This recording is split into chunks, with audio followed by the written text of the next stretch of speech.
This is the Cholo News Report for Friday 22 February 2019.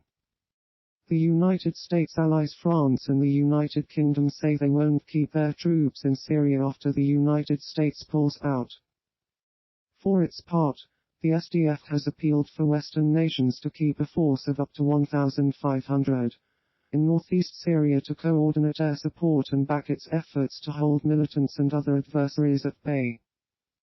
But while National Security Advisor John Bolton, Senator Lindsey Graham, and others have told allies that some American troops may remain, those reassurances have not filtered up to the level of a presidential order to the Pentagon.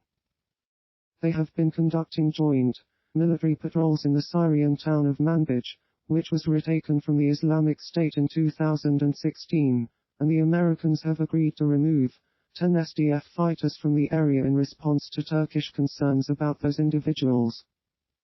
The Tobruk-based Libyan National Army says it has taken control of the Al Feel oil field in Libya's southern Mosul district. The LNA last week secured the Al Sharara oil field located also in the south by cooperating with state guards, which had occupied it in December to press officials into financial demands. Putin has said he does not want an arms race, but would have no choice but to act if Washington deployed new missiles in Europe, some of which he says could strike Moscow within 10 to 12 minutes. The United States does not currently have ground-based intermediate-range nuclear missiles that it could place in Europe, but could develop and deploy them if the INF treaty collapses.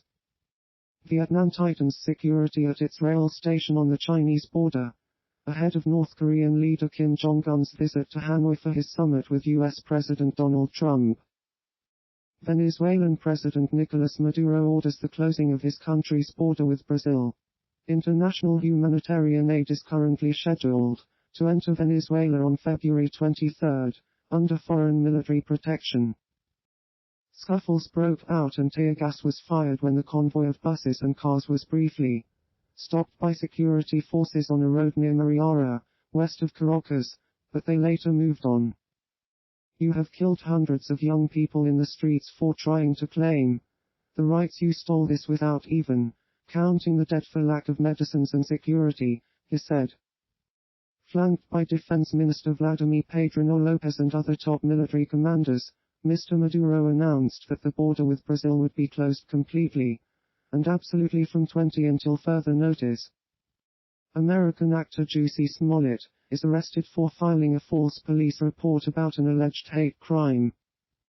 The Cook County State's Attorney's Office approved the disorderly conduct, filing a false police report charges.